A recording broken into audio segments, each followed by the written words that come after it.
Bonjour à tous, bienvenue dans cette matinale. Le Premier ministre a visité hier la ligne du métro d'Abidjan, notamment celle qui part d'Anyama à Port-Boué. Patrick Achi a annoncé à cette occasion le démarrage des travaux de libération des emprises. On fait le point avec Alexis Ouedraogo. Des passagers spéciaux ce mardi à la nouvelle gare d'Anyama. Le Premier ministre Patrick Achi, à ses côtés les ministres de la Communication, de la Construction et du Transport. Un peu plus d'1 heure de travail sur les rails pour prendre la pleine mesure du chantier du métro d'Abidjan qui entre dans sa phase active. Sur instruction de M. le Premier ministre, on est en train de mener des réflexions avec le ministre de la Construction et les autres ministres concernés pour qu'il y ait une dimension beaucoup plus sociale en matière d'urbanisme pour développer autour du métro de nouvelles villes. De nouvelles villes qui pourraient bien prendre en compte une problématique actuelle, celle du décongestionnement du Grand Abidjan. Aujourd'hui, les possibilités que nous avons d'extension de la ville d'Abidjan, c'est Benjerville, c'est Songon, c'est Anyama et c'est Bassam. Donc c'est la périphérie de la ville d'Abidjan.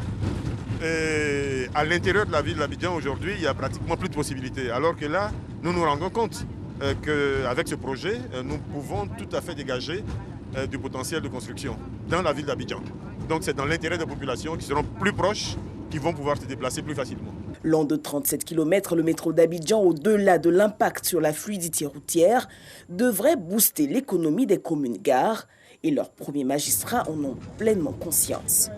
Je pense que l'impact sera très important pour la population d'Anyama.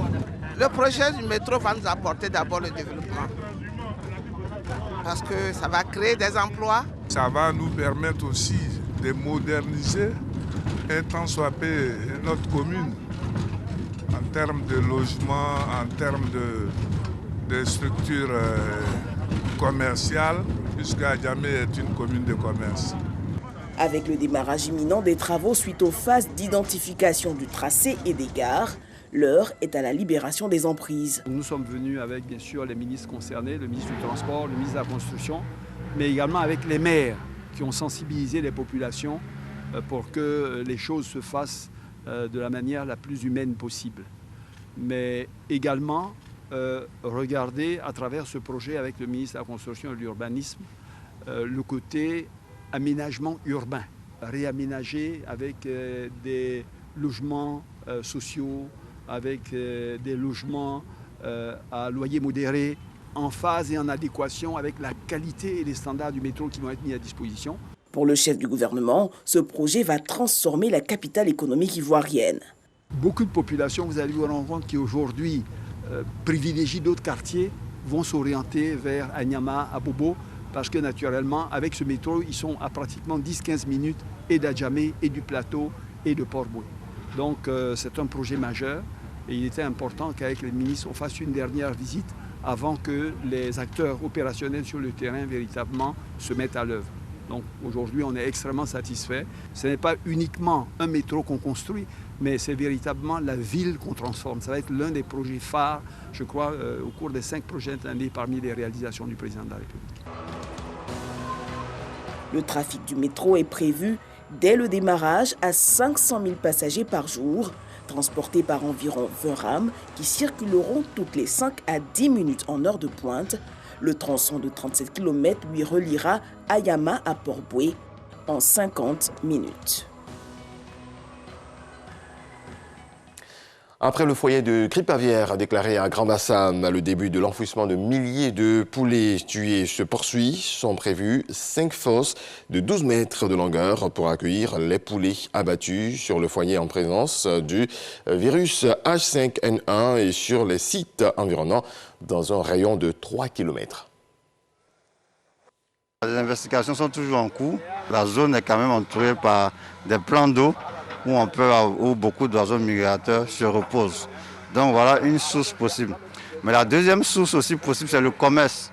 C'est le commerce. Vous êtes sans ignorer que nos voisins ont fait la maladie, notamment le Ghana, qui a fait la maladie il y a plus de 2 semaines. Et il y a le Mali, 1 semaine avant, qui avait fait aussi la maladie. Donc on a 2 pays limitrophes qui ont été atteints par le virus. Donc Les échanges commerciaux aussi peuvent être à l'origine. Toutes les procédures de police sanitaire qui permettent d'éteindre le foyer sont en cours. Et tout se passe bien avec la bonne implication aussi des éleveurs, de la notabilité locale, mais aussi de l'administration locale, notamment la préfecture, la mairie, la gendarmerie et même de la direction de la santé. C'est une gestion multisectorielle qui est en cours aujourd'hui pour pouvoir éteindre le foyer. Les cas contacts de la patiente atteinte du virus Ebola sont vaccinés. Le ministre de la Santé est allé constater de visu cette opération. Un déplacement qui vise également à rassurer les populations. C'est ce que nous dit Salima Toudia. Au quartier Alakro, dans la commune de Cocody, les habitants ont appris la nouvelle du premier cas confirmé d'Ebola en territoire ivoirien. La patiente en question est une habitante du quartier. J'ai donné l'ordre à mes jeunes d'annoncer la maladie à la population d'Alakro, de venir faire vacciner. Donc c'est ce qui a été fait ce matin. Il y en a qui sont sortis, qui sont allés au travail, mais d'ici le soir, ils seront là encore pour se faire vacciner. La solidarité demeure. Les populations ont été rassurées de l'état de santé de la patiente qui est à ce jour stable. Pierre Dimba, sur le terrain, est venu constater de visu la séance de vaccination des cas contacts. Oui, mais c'est ici qu'a atterri la patiente. Dès qu'elle est arrivée à 20h à la gare d'Agamé, son conjoint étant ici, donc c'est ici qu'elle a séjourné, c'est d'ici qu'elle est allée à l'hôpital. Donc toutes ces personnes qui l'ont côtoyée doivent faire l'objet d'observation.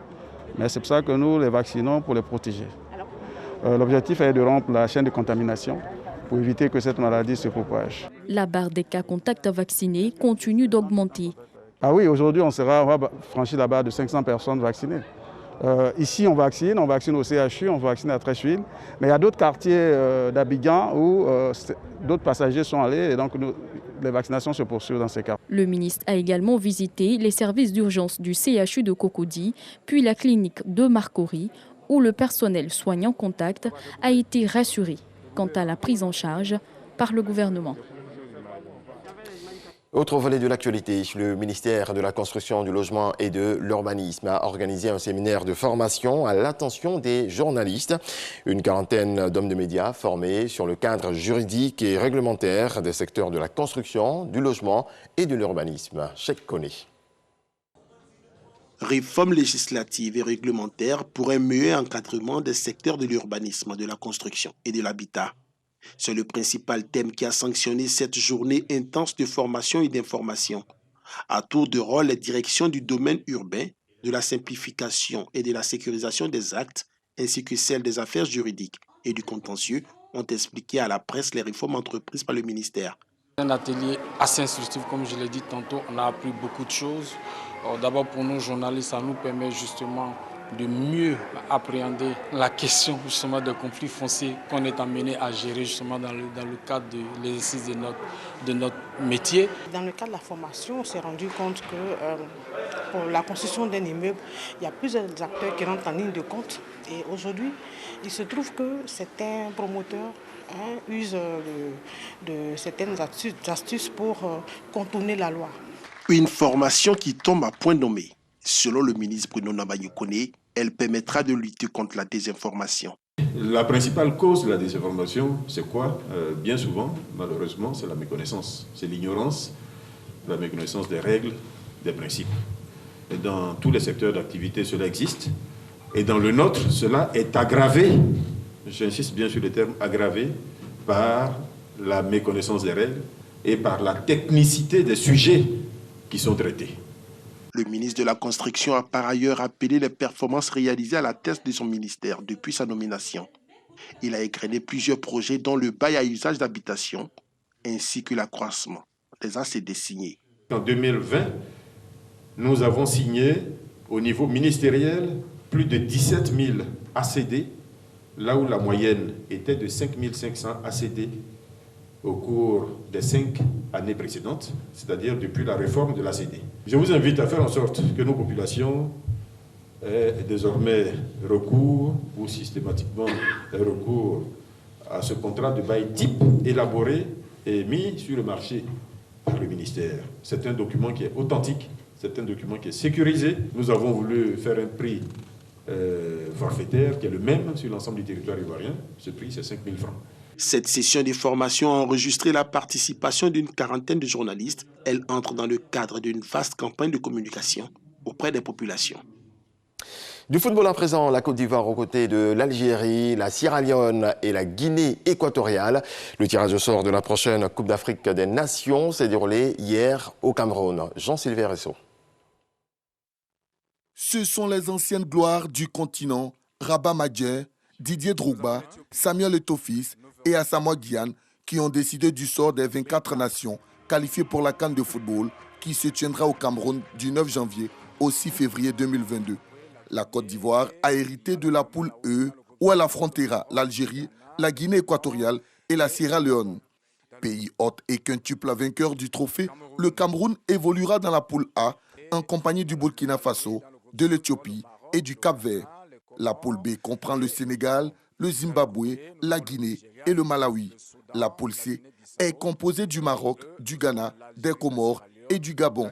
Le Nigeria et l'Égypte sont les favoris de la poule D. La Tunisie, le Mali, la Mauritanie et la Gambie sont les équipes de la poule F. Le match d'ouverture opposera le Cameroun et le Burkina Faso. Dans le reste de l'actualité, le tribunal militaire de Ouagadougou a fixé au 11 octobre prochain l'ouverture du procès de l'affaire Thomas Sankara. Le père de la révolution burkinabé a été assassiné le 15 octobre 1987 au cours d'un coup d'État portant au pouvoir le capitaine Blaise Compaoré. L'ex-président et plusieurs autres personnes sont inculpées dans ce dossier. Il a fallu 34 ans pour qu'arrive ce jour tant attendu, selon l'un des avocats des familles des victimes. En Afghanistan, le Mollah Abdullah Ghani Baradar, cofondateur et actuel numéro 2 des talibans, est arrivé à Kandahar ce mardi. Il menait jusque-là l'équipe de négociation du mouvement. À Doha, au Qatar, à Kaboul, leur porte-parole a tenu la première conférence de presse depuis leur prise de pouvoir et il s'est attaché à délivrer un message se voulant rassurant tant à l'égard des Afghans que de la communauté internationale. Voilà qui marque la fin de ce point de l'actualité. Excellente journée à vous. Paix dans vos foyers.